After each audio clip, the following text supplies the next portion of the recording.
is LifeTalk Radio.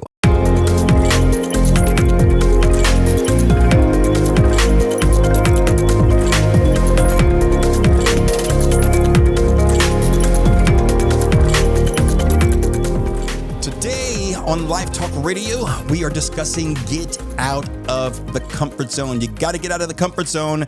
My guest and I are going to challenge you to confront your fears, to break free from mundane routines, and to embrace personal growth by stepping out of the comfort zone. My guest says that you got to become comfortable with being uncomfortable. I love that philosophy. It works. It works. It works.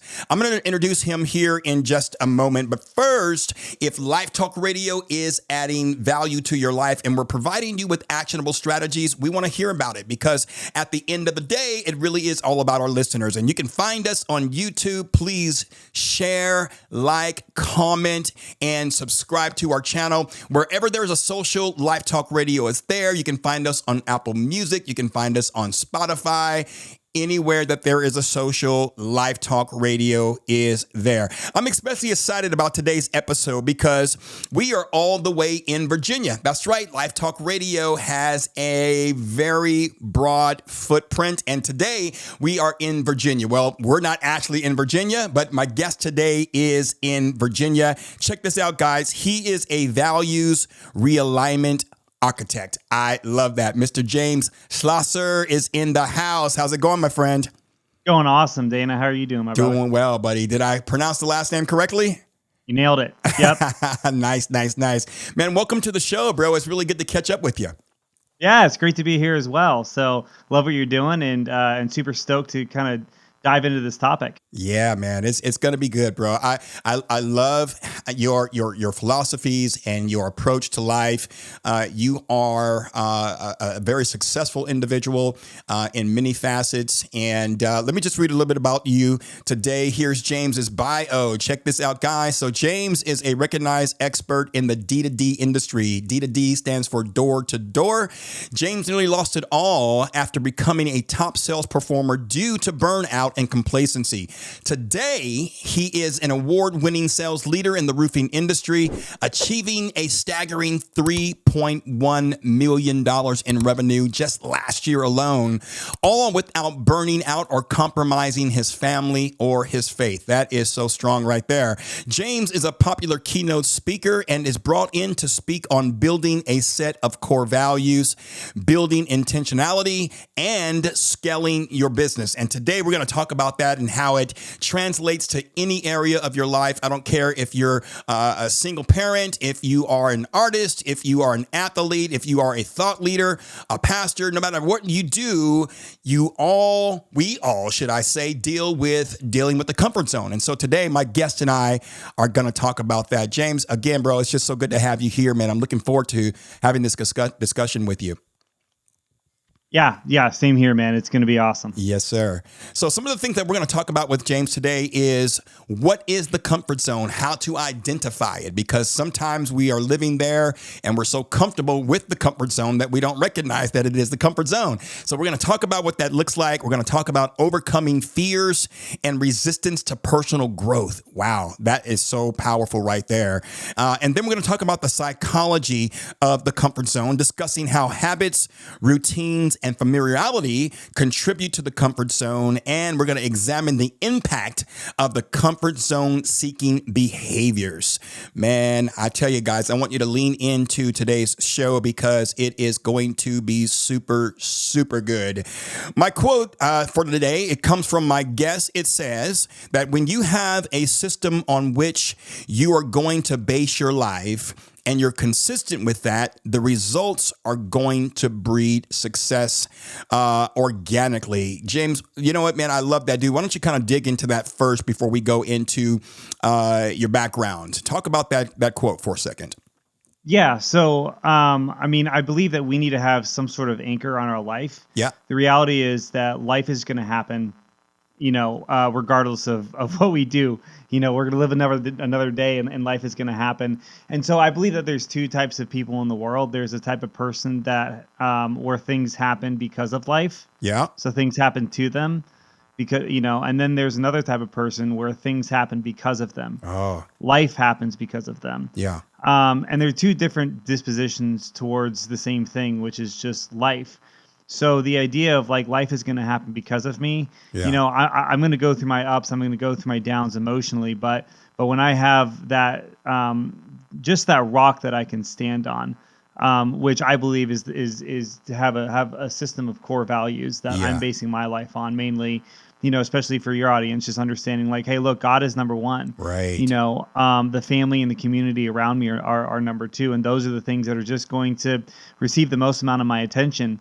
Work certainly fits into that mix. I have to work, and but I have boundaries out around that too, so that when I am working, I'm getting after it, and when I'm Right. not working, I'm not getting after it. Right. I'm getting after other things, Right. and Right. and when life happens, it's just like that's the thing that I feel like I'm able to really um, to really just base my life on. It's that system, and when you have that system in place in your own personal life, I find a lot of times that success follows Yeah. kind of organically. Yeah, yeah, I love that, bro. So in other words, you're prepared for no matter what comes along. And I love what you said about you got that anchor in your life, and your anchor could be a number of things. For you and I, it is God. That is the foundation of everything that we do. I want our listeners to know that God is the anchor. I don't care if you are a believer, non-believer, an atheist. The reality is that God is the anchor of humanity, and you said life, it either happens to you or it happens for you. And that really is a mindset, my friend. And we talked about this once before in one of our personal conversations, is the mindset of a victim, right? You got a victim's mentality versus a victor's mentality. The victim mentality says, hey, things happen to me. Outside resources determine my success. It determines my frame of mind. And a victor's mindset says, hey, man, I make things happen. I am the thermostat in the room, and my actions, my belief, my core values, it really what sets the pace for my life. And I love that. So talk about some of the core, the values, that, you have for your life. You talk about routine and how that systematic approach to life, to business, to family has been a part of the anchor that you have along with God. So talk about what your routine looks like, man, and how the viewers can maybe say, you know what, I need to adopt that.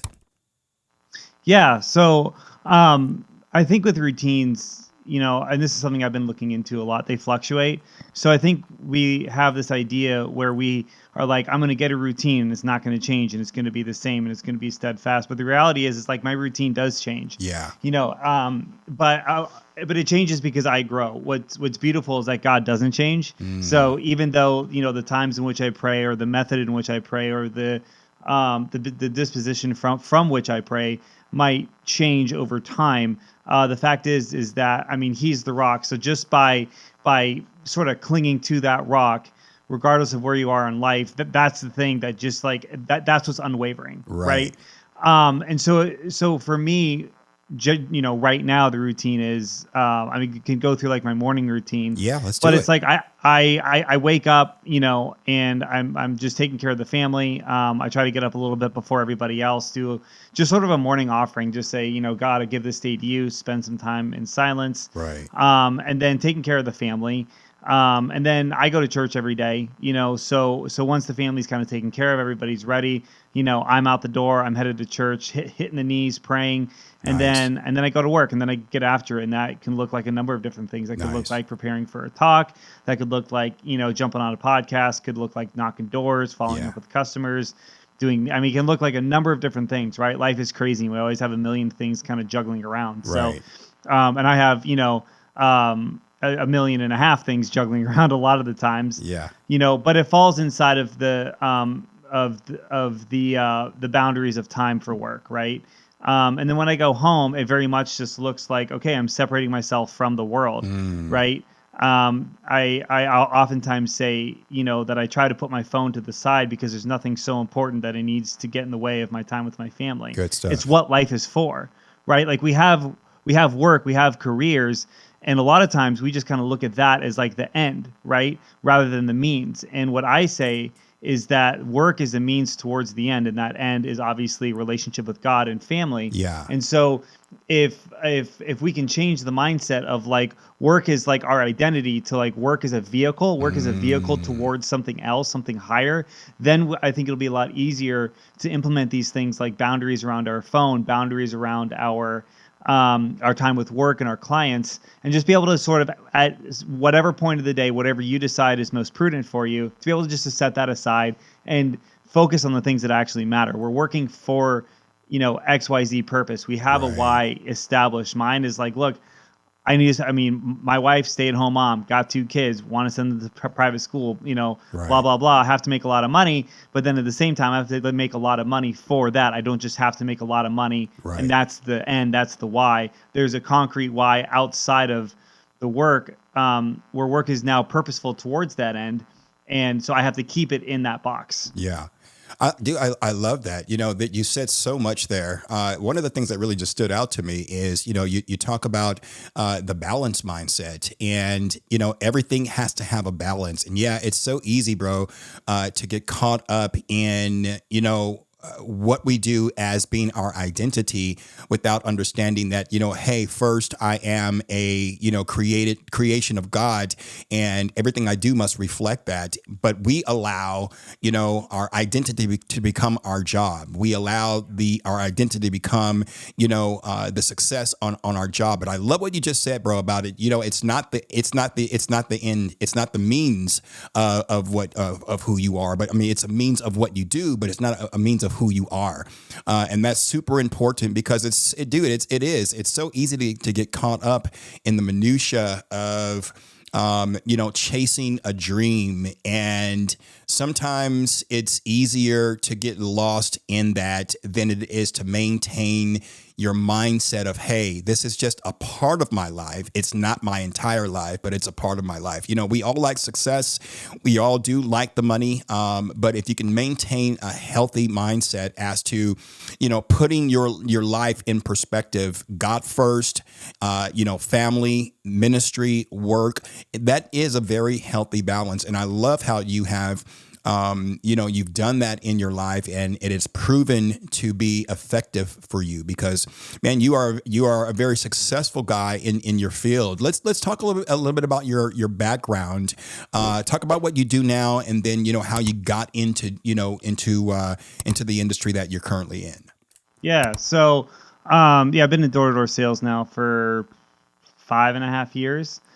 Been in the roofing space for 6.5 years. I kind of grew up working in a wood shop with my brother-in-law. So shortly after high school, got into community college for 2 years. 2 years in, I'm looking to transfer to a 4-year university. My dad suddenly passes. My life kind of flashes before my eyes. I'm like, can't afford college, got to work. So I bounced around from job to job for a couple of years. And then in the fall of 2009, I landed in my brother-in-law's wood shop.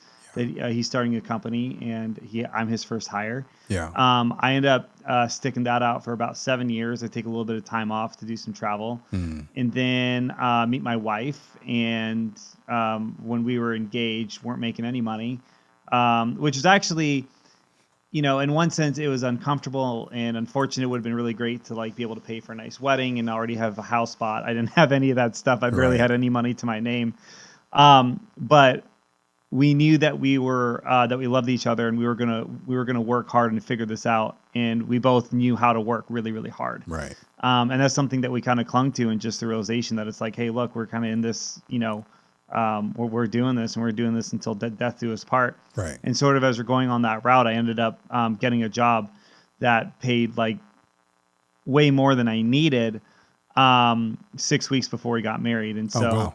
So, I mean, it was really amazing. And, kind of looking at this, talking just about the values and all that kind of stuff, we have to have a why. We have to have a why for our existence, but we have to have a why for success, right? So, being in the roofing space, being in the solar space, and being in the door-to-door, you have to stay motivated. And what I keep hearing from the sales gurus is you have to have your why. Why do you do this, And I was kind of breaking that down a little bit because I think the why has to be less of just I want, this thing or I want that thing. It has to be, you have to kind of attach it to your identity. Right. And so really, I think for me, and this is something I've discovered over years, because when I first got into the roofing space, it's like I make so much money, and I come from like a survivalistic mindset of like, I kind of grew up under the poverty line and never had a whole lot growing up. Right. One of the biggest, coolest things was the fact that my dad signed me up for a basketball team. And has actually spent $55 on a jersey for me. And that was like the biggest deal ever. Yeah. Right. So we really had very, very little growing up. And so by the time I get into the roofing space and I'm making all this money, it's like, oh, okay, great. Now I don't have to work so hard because, money is the means to survive, and I'm surviving, and there's no other reason to make money. So I guess I'll just sort of like work less, or, figure out what else I want to do, or figure out options. And I was really lost. And I was kind of thinking about this because I went through a bunch of ups and downs, and, to get to where I am now. And this idea of surrendering to God really kind of came to my mind, where it's like, I don't know about you, Dana. I'd be curious to hear, but I often find myself like going to God in really deep prayer during times of suffering. So something bad will happen, and that makes me feel sad or angry. Right. And then I'll just sort of like sit in that for a while. And then ultimately, God in his infinite goodness and wisdom kind of comes by and is like, I'm here to help and I'm here to love you. And eventually I'll just sort of give him the reins and say, okay, God, I surrender. Right. Yeah. And so in responding to hard times, it's just like, God, I surrender. I trust that you have a good plan for my life and all this kind of stuff, really with this idea of hope. Right. I have hope in the resurrection. I have hope in Christ. Right. And then life will get really good. God will bless you abundantly. And what I found in the times of abundance, it's like my prayer isn't as fervent, right? Like my prayer life is just not as alive. I'm kind of doing it, but I'm not doing it with the same fervor that I did when I was really suffering. Right. And the reason is because in my mind, I think I don't need God as much now because I'm not suffering as much. That's exactly it. And what I think is like, amazing, because I go back through this times just like, great blessing, and then like, despair, and then blessing, and then, like hardship. And a lot of times I feel like God has allowed the hardship to come into my life because, I have this disposition of complacency where it's like life is good. I can let things go on autopilot. So I'm going to God less of just like I'm an adopted son of the Father, and my entire life should be revolved around this, regardless of good or bad. And it's going more towards like convenience. Like I go to God when I need something, which I usually do when I'm suffering. Right. I feel like I need something, but when things are good, I don't feel like I need anything, so I don't go to him. Right. And the idea is that if we can, in humility, during the times where life is abundant, and this is something I've just sort of been discovering the past year, when life is good, when God is blessing you so much, to say, I'm still going to go to God with the same fervor, because I understand that I came from dust, and to dust I shall return. Without him, I am nothing, regardless of how good life is. So I hand him the reins, even in the good times. And even in the blessings, I'm going to surrender those blessings to him too. Right. And that's when I think we can really like unlock this, an opportunity for God to say, if we keep giving things to him, understanding that he's number one, there's a much higher chance he's going to continue to bless us because we're not taking it for granted. Like the gospel says, seek ye first the kingdom of God, and all these things will be added to you. Where it's like we seek the kingdom, and then he gives us things, and then we stop seeking the kingdom. So it's like, well, like I gave you things, like, this needs to be like, sort of a back and forth. You need to continue to surrender these things. I'm the reason you have them. And if we can just keep doing that, then I mean, literally, like I think God wants to abundantly bless each and every one of us. So for sure, like, I gave you a lot there, but yeah. No, you're right on track, man. I mean, if you put your relationship in perspective, your relationship with God in perspective, as a human relationship, for you, it could be your wife and your children. You have to be available for them when you feel like it and when you don't feel like it, in times of plenty and in times of lack. And it's that same component. It's that same mentality with our relationship with God. God is not, he's not a magician. He's not a slot machine. He's not, he's not there just to supply our needs. He created humanity for fellowship. The Bible talks about in the book of Genesis that when he created Adam and Eve, he would come down in the cool of the day and he would would fellowship with them, and that was the purpose of it. He knew that man needed. That was something that he put in, innate within their DNA, that they needed that fellowship. And oftentimes, it's easy to get distracted from that relationship and having that intimacy with God.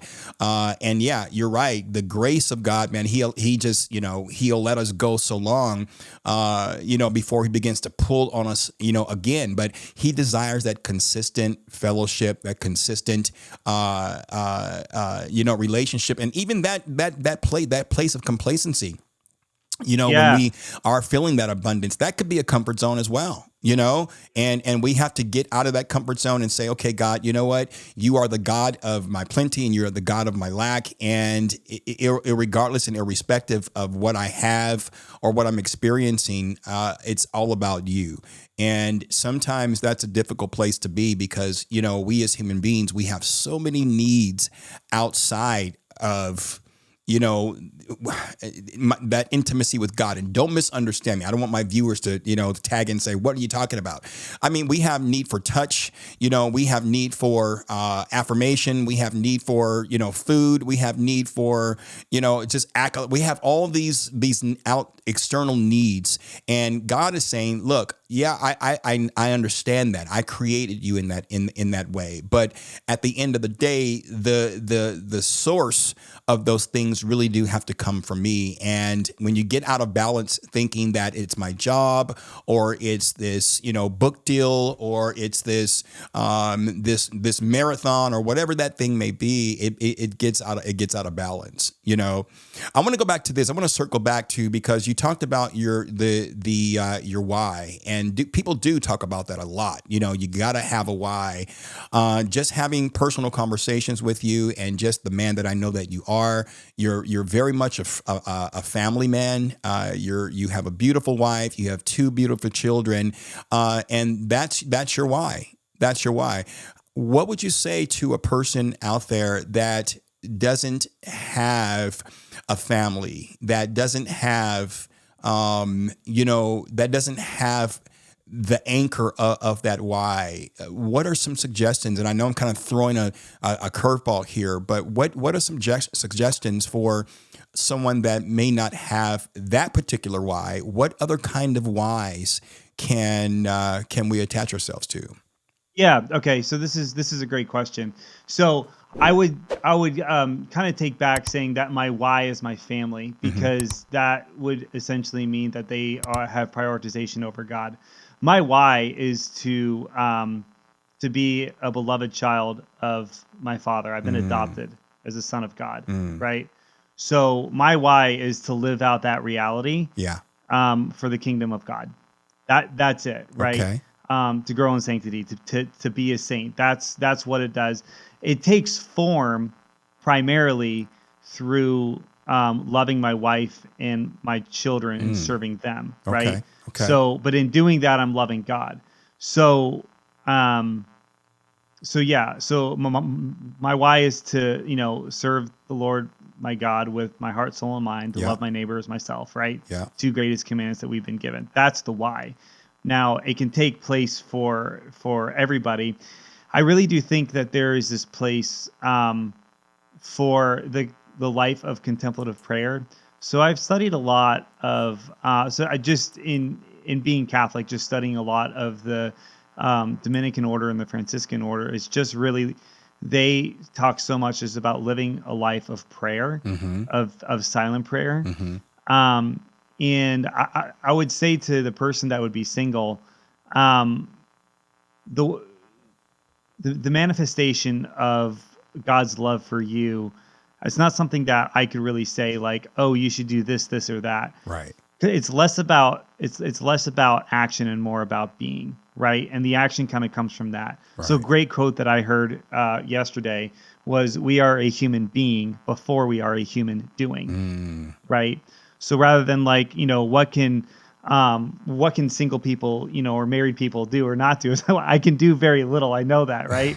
I mean, in all humility, I feel like there's very little that I can do. But I think, in a broader sense, we need to really just, you form a life of prayer and then look around us, right? Like if you look at the Gospel of Matthew, I think it's chapter 5 is the Beatitudes, Yep. right? And it is basically talking about serving the poor, the homeless, the sick, the homebound.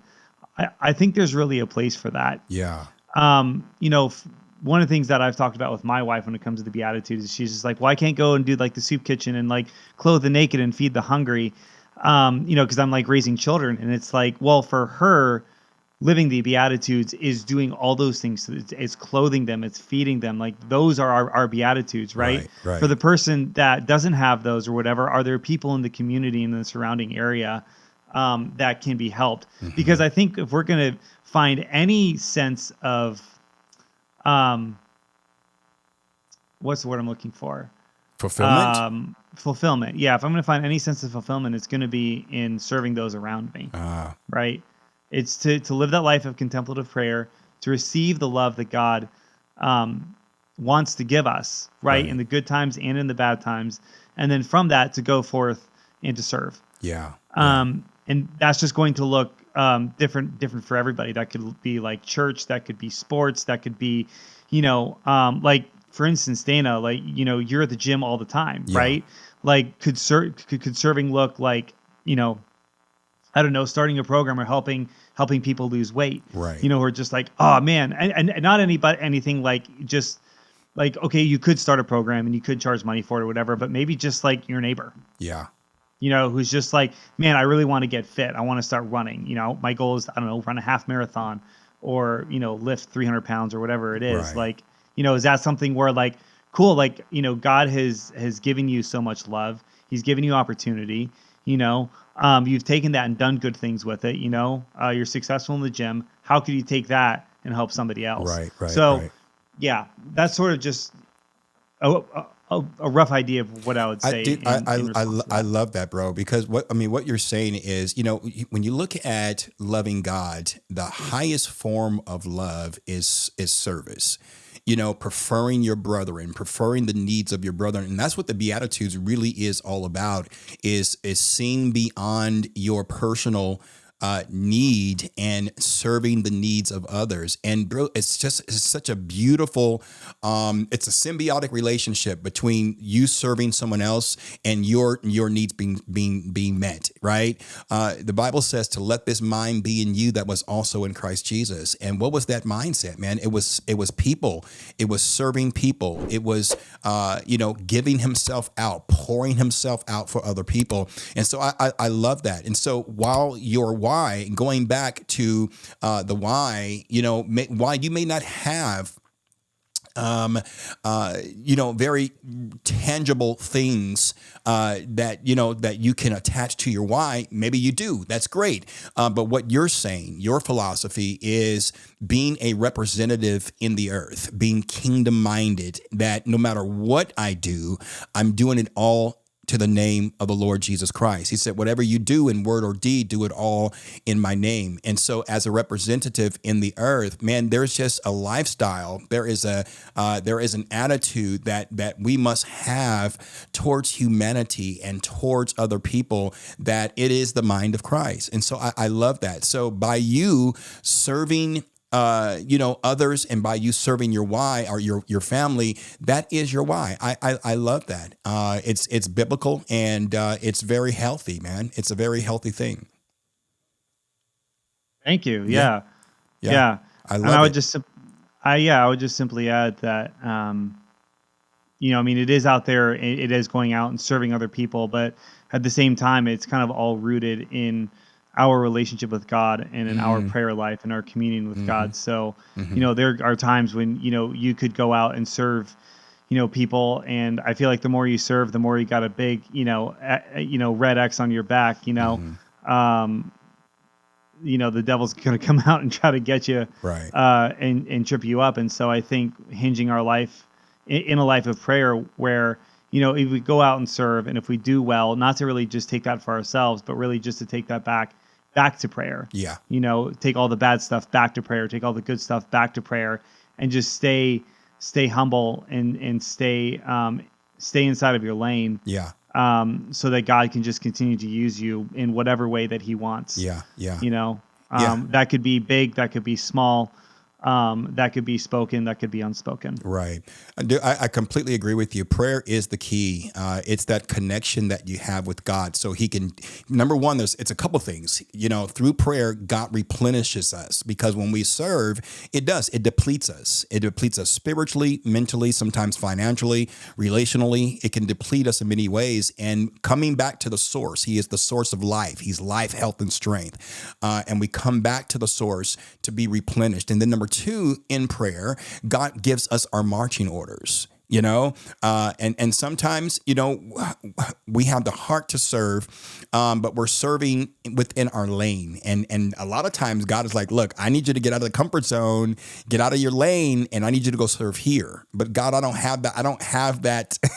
That's not my area of gifting. Well, I'm going to grace you. And we talked about that earlier before we, started the episode tonight, is that, God graces us for whatever he calls you to do. You look at Moses, you look at, Joshua, you look at all these people, these patriarchs in the Bible, that it was kind of like a polar opposite of what, where their life was, in the beginning to where they ended up, but God graced them. And I truly believe that God, he graces us. And, you have to know that, hey, if God says, if he's given you that open door, you walk through that door with the assurance and faith of knowing that God is going to grace me. But yeah, it happens in those moments of prayer. I love that you brought that back to that because it's a very important thing. Let's do this, man. Let's start talking about the comfort zone. How can people identify a comfort zone? What does it look like? What does it look like in your life? And how can people identify it? Yeah. So I think the comfort zone kind of looks like disengagement of life. Huh. You're just sort of, you're floating through, or you're kind of going by, and you're just sort of letting things happen. Yeah.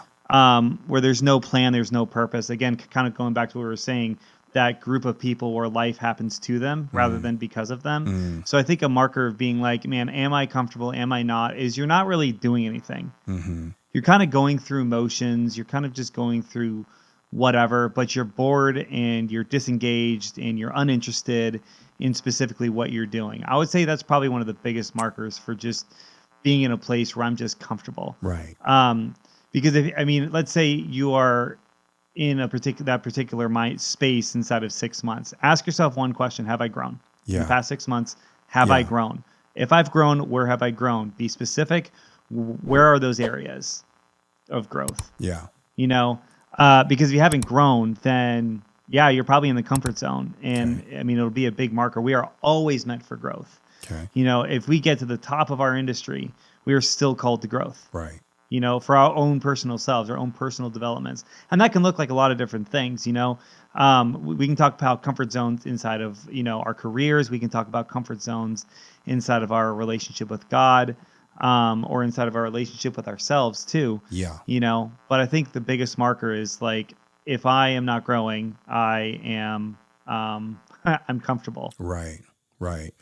That's really good, man. Let's talk about that a little bit more, because here's the thing. Someone out there listening may say, "Well, I'm just in a season," and we have these seasons of life, right? But I'm in a season now where, I feel like I should be still, right? I should be still in this moment, in this season that I'm in. Help me communicate to the listeners the importance and then the detriment of the comfort zone, because there's two sides to it, right? And you talked about, when you get to the place where you're not learning and you're not being challenged and you're just, you're feeling you're feeling what's the word I'm looking for? Not uninterested, but you're feeling neutral about a lot of things, and maybe there's a better word for that. But let's talk about the both sides of the comfort zone. Yeah. So I think that if you want to be still and just kind of not do anything for a while, just to sort of like ask yourself, well, why do I want this? Like, what's the purpose behind this? Because if you don't have purpose behind action, that would be a sign of sort of the comfort zone, Okay. right? Versus like, oh, I just got done with, I don't know, a tour, on the other side of the world, Right. and I'm back home and I'm resting. It's like, well, there's purpose behind that, right? Okay. I'm resting for a specific reason. Okay. I mean, if it's one of those things where it's like you want to sort of take a step back from like a big project you're working on because of XYZ reason, it's like, well, there has to be purpose. Like, why do you want to do something? Understanding that why and having purpose behind your action. And that's something that we should always do. And if it is literally like, I'm taking a week vacation and I don't plan on doing anything. Right. It's like, okay, well, are you doing that just because, you can, or do you like do you want to rest, or is it because you're bored and don't know what else to do? So I'm going to take a week off because I don't know what to do. Right. I think having those questions would be I think a real help to the audience in trying to navigate, like, am I being, is this more like a comfort thing, or is this just sort of like a rest thing? Is asking yourself, am I engaged or disengaged with life? Gotcha. Which is to say, like, is there purpose behind and meaning behind what I'm doing? Right. And who I'm being right now. Yeah. Dude, I love that. So it's an evaluation of where you are, and I think it's a very healthy mindset for us to do that continually, because like consistently evaluating, where we are mentally, physically, spiritually, and asking ourselves those questions. I know there's been times that I've found myself in a comfort zone, and not until I became self-aware of it, right, and recognized it, and then wanted to do something to change it, was I able to make progress and change it. And so it sounds like to me that one of the tips or strategies that you're giving to the listener is to evaluate, is there purpose behind what I'm doing right now? What purpose is this serving this season of my life? What purpose is it serving? I love that. Yeah. I love that. Okay. Let me ask you this. So what role does the comfort zone play in personal development? Can you expound on that a little bit? Yeah. So, we're basically talking about, evolving as individuals, evolving in our thought process and our thought life, becoming better, becoming a better version of ourselves. When you look at personal development, and then you look at the comfort zone, does the comfort zone have any context in personal development? I probably answering my own question here, because you talked about the purpose. There should be purpose behind everything that you're doing. But when you look at, becoming, does a comfort zone, is it bad? Is it unhealthy? Kind of talk about that just for a second. Yeah. I mean, well, I think if we take this idea of like a comfort zone, we can sort of delineate it to a couple different things. We can talk about complacency, which we sort of discussed a little bit, but we didn't really name it. And then we can talk about rest, right? Right. And rest is incredibly important. Okay. Christ, built the world in 6 days and rested on the seventh and made it holy. Yeah. And then he commanded his people to do the same. So I think that there's a time for rest, and there can be a season for rest as well. But again, I believe that there should be purpose behind that too. Right. So I think the idea of like, am I engaged in life or disengaged in life is kind of a big marker, right?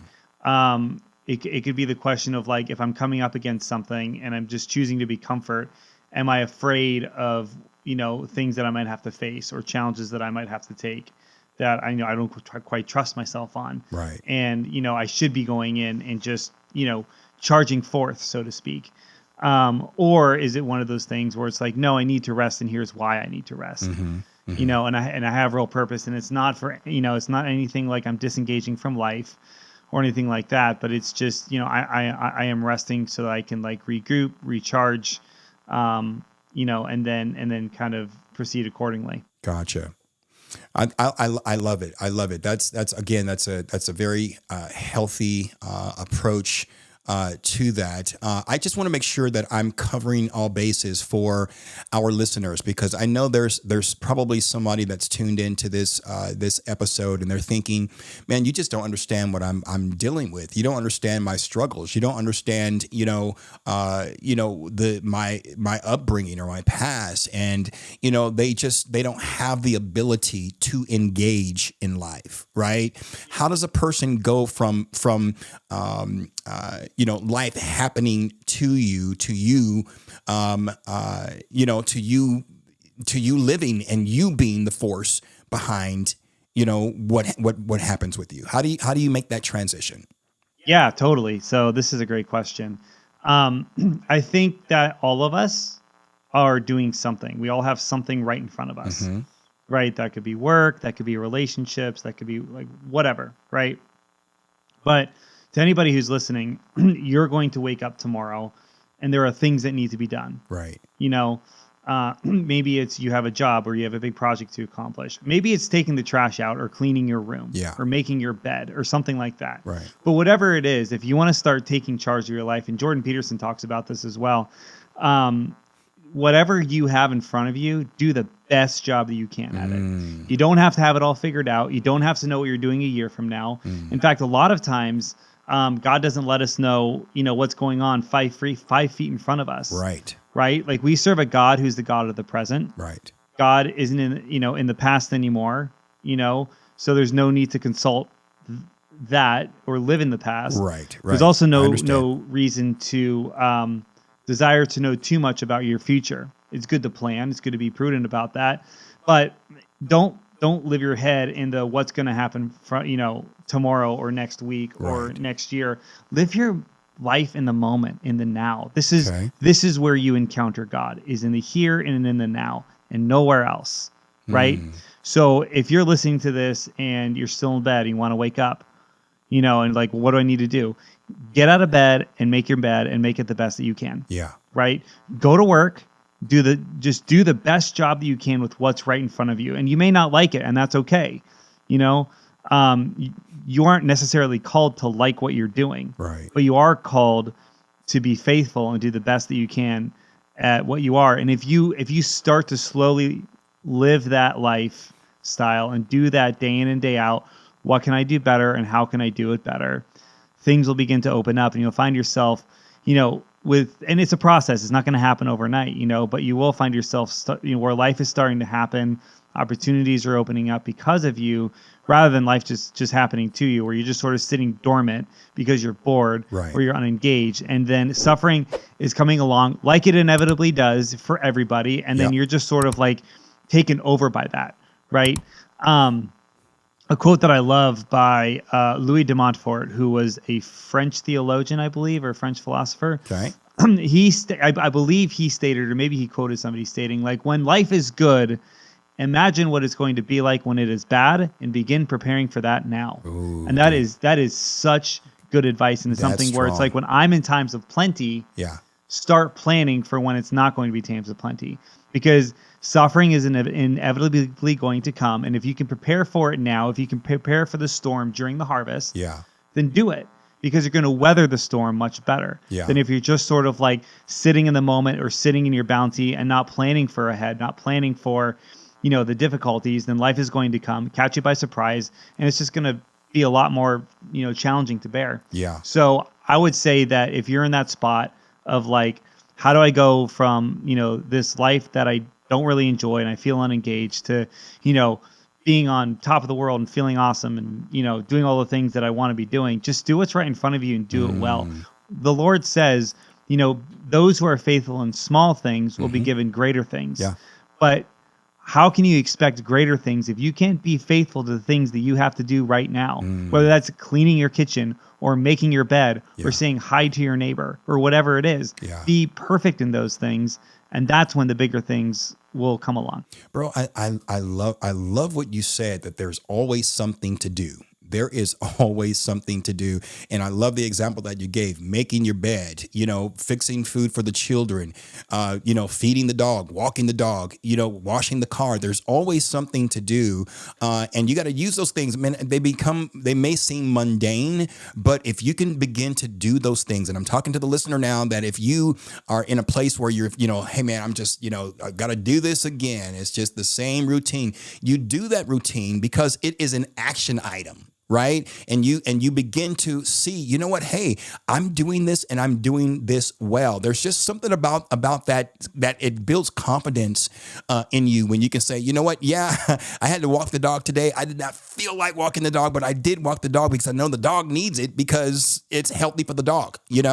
I love that, bro. So that's a great example that you used.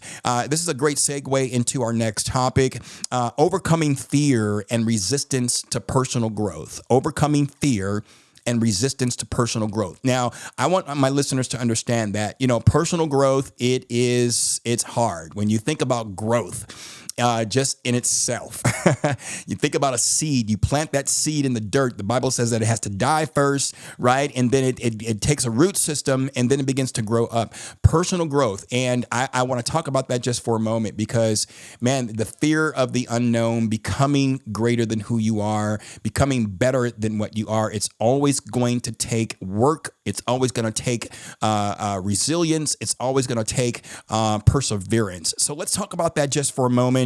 How does a person overcome the fear and resistance of personal growth? How have you done that? Let me ask you that question. Yeah, I mean, I think I kind of chose personal growth really out of necessity. So for me, it was, I for an example, I could say, I was working, that first job out of the wood shop. Was doing pretty well. I took it because there was an opportunity to make a lot more money. I was getting married. We wanted to have family, blah, blah, blah. And then I kind of made the jump a year afterwards into like 100% commission sales, knocking on doors, which was pretty intense. But I put myself in that position because it's like I knew that if I just kept at it, that I could do really well. And so it was one of those things where it's like I grew because I kind of needed to, or I at least recognized that I needed to. Mm-hmm. And there's other people that, could have taken my position and been like, I'll just keep my job and just whatever, because I don't want to change. But I think for me, it's like I wanted life to be better. And in order for life to be better, you have to be willing to just be flexible and willing to change and move and adapt to different environments and different workplaces and different relationships. And so, yeah, I would say, primarily I needed to. But I guess at the same time, I also kind of recognized that I needed to. So that kind of made it a little bit easier. Yeah. Yeah. I that's good. I know for myself, man, who likes the feeling of fear? I tell you, it's stifling, And so for me, when I have, felt the resistance of personal growth. Number one, I believe it's innate within all of us. God is a progressive God. And when you look at, we are created in the image of God, all the characteristics of God are within us. Creativity, power, authority. And this one in particular is God is a progressive God. He reveals himself to humanity little by little, little by little. You talked about prayer. He reveals himself in prayer through his word, through other people.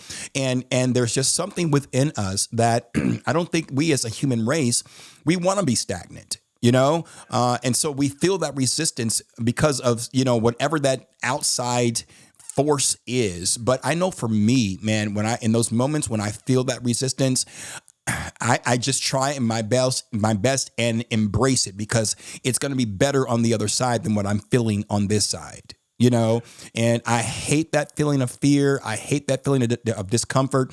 And, it has almost become an automatic strength for me that when I begin to feel that resistance, man, I push past it because I know what that feels like, and I know how dark that can become if you allow it to. And so you can't sit still. You got to get up and you got to move, right?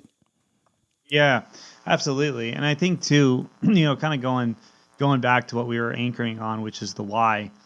If you're looking at personal growth, there has to be kind of a purpose and motivation behind that. Yeah. You have to know why you're willing to enter into like the discomfort, Yeah. right? Yeah. So you could look at the military, right? Or the soldiers overseas right now. Yeah. Their why is to protect God and country. Yeah. Right. And if it wasn't for God and country and a love for God and country, like why would they go out and risk their lives? Right. You know, there's pretty significant purpose behind that. So I think when it comes to like, oh, I need to change, oh, I need to grow, you need to have a why. And the thing that I've kind of found is a lot of times when it comes to discovering your why, there has to be a certain amount of pain that's going to push you towards that, right? Like I want to grow because I understand that if I don't grow, I'm going to have to deal with the repercussions of that, which are going to look like X, Y, Z, right? So like, I'm just going to be overweight forever, or I'm going to be depressed or sad or lonely forever. So I need to change, and I need to enter into the stage of personal development, so that I don't have to feel this pain anymore. I think that is what pushes a lot of us is we're trying to escape loneliness, fear, isolation, anger. And so we pursue growth because we need it. Yeah. Because we need something that's going to remedy just our human existence. Yeah, bro. And you got to pick your battles, right? There's going to be pain in on both sides. There's either pain in staying stagnant, and there is pain in personal growth. So pick your battle. Pick your battle. I'm telling you, the least, sooner you recognize that. What's that? The sooner you the sooner you recognize that, like, this profound reality that life sucks and then you die.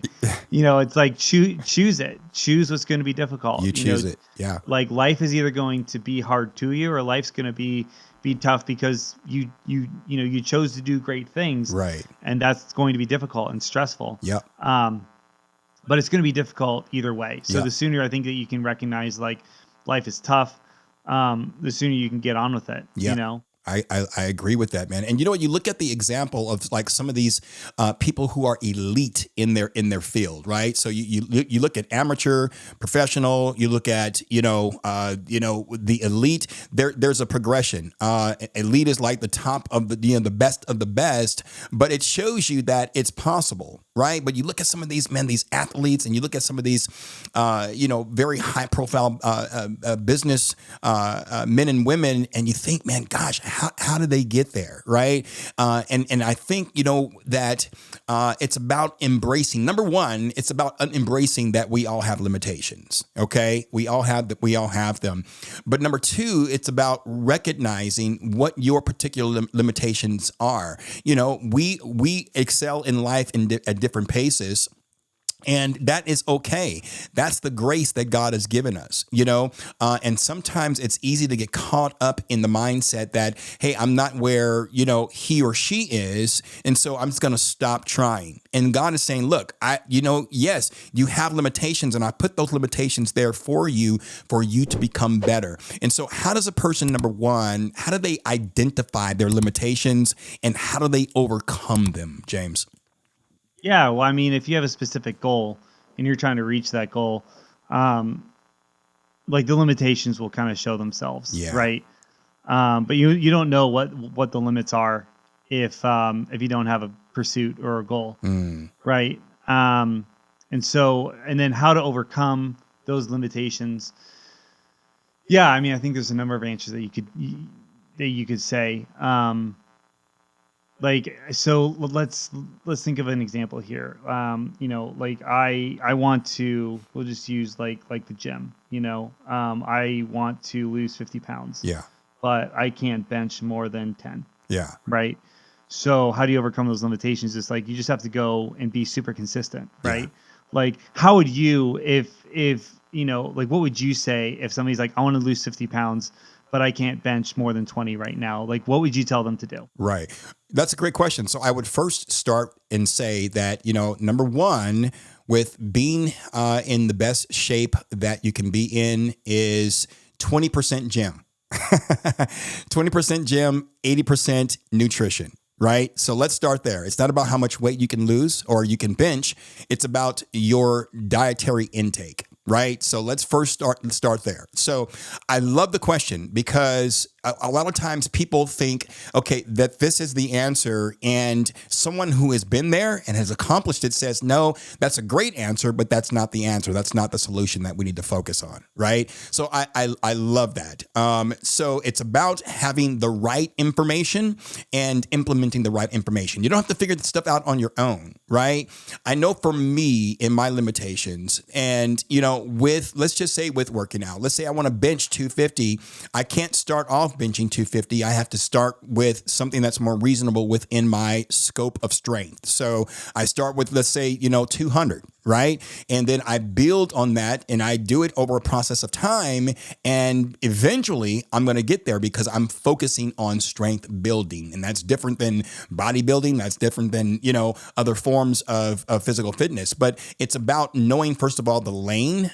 So, and then knowing what it requires for you to accomplish that. I love that because it really made me think, how do I overcome my limitations? Number one, I don't know what my limitation is until I push the limit, right? I have to push the limit. So, I have to first assess, am I able to lift 150 pounds? Am I able to lift 200 pounds, right? If I'm able to lift a 150, but I can't lift 200, then okay, that's my limitation. Right. So I love that. So if you do have limitations, it could be in anything. It could be in being a better communicator, being a better husband or father, being a better business person, being a better servant of the Lord. You have to know what your limitations are. And then you identify it and you overcome it by incorporating other people into your life. So I kind of answered my own question. That's great. Yeah. But I think you explained it perfectly. It's kind of, all the above, right? You understand your limitations because you know where you want to get to and you attempt to get there. Yeah. And that lane's going to be created for you pretty quickly. And from there, it's like, great, how do I operate inside of this? Yeah. And then if I want to grow, where are other people who are operating outside of this? And how do I get from point A to point B? Yeah. And then how do I create a plan for myself in order to do that over time? Yeah. Yep. Dude, that's so powerful, bro. That's another good segue. We're going to talk briefly about the psychology of the comfort zone, and we've been hitting on this the entire hour. But let's talk about the mindset behind the comfort zone. Give me, I don't know, a couple of things that people need to think about in terms of the psychology of the comfort zone. If I'm making myself clear with that question. Yeah, well, I feel like it's going to come back to the same sort of thing that we've been talking to, right? Mm-hmm. Like, so if we talk about psychology of the comfort zone, it's really going to come down to how do I view myself? Like, do I believe in myself? Do I not believe in myself? And why or why not do I believe in myself? So if we're trying to break out of just that, complacency, it's just going to come down probably to feeling pain and having a why big enough to pull you out of that.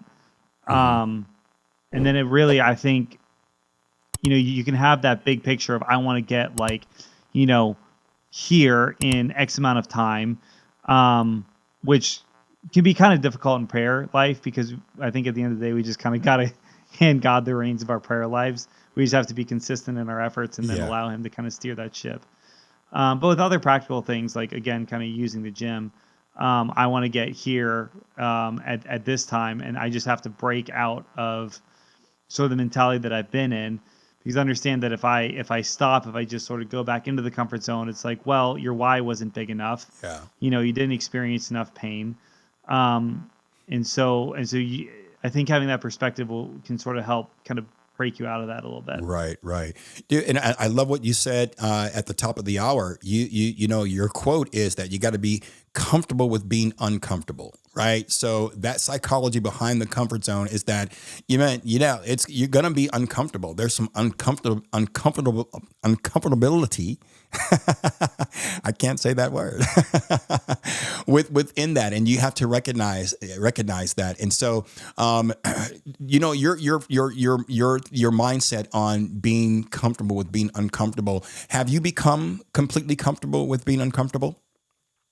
No, and I don't think I ever will. Yeah. I think it's always going to be uncomfortable. I mean, if I'm comfortable with being uncomfortable, I'm not uncomfortable. I'm comfortable. Yeah. Right. Yeah. Or my ego's so, shot through with pride that it's like I can't actually see clearly, Yeah. which is totally a thing.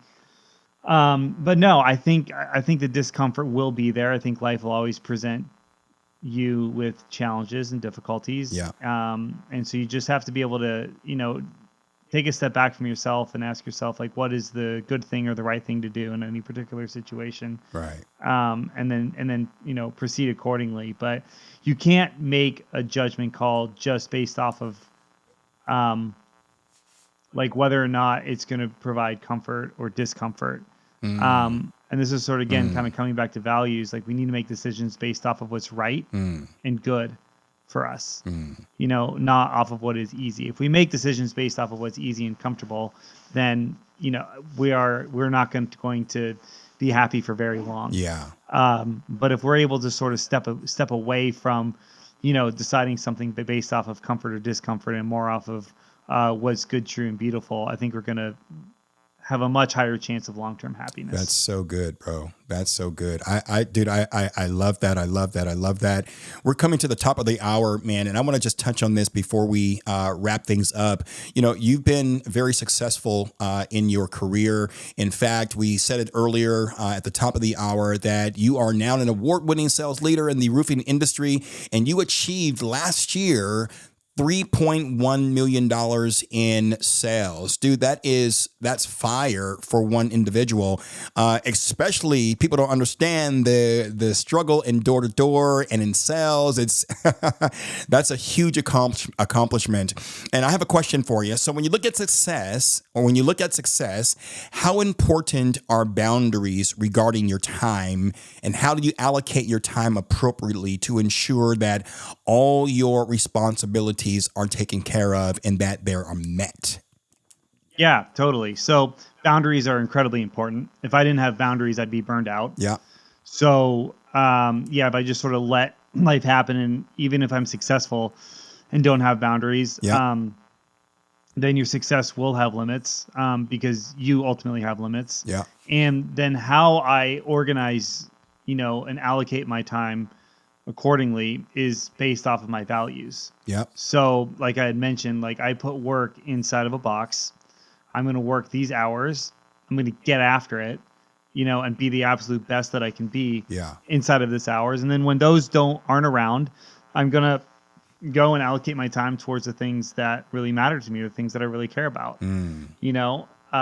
But like most of the time, you're not going to catch me knocking doors on a Saturday, because for me, that's like the home project day or the family day or whatever. So it's like, I mean, and that's like the best day to knock doors, but I'm like, yeah, but this is the day that I'm home with my family. Right. But if it's a Thursday, you're not going to find me in, a Thursday afternoon, or, sometime during the working hours that I've allocated towards my job.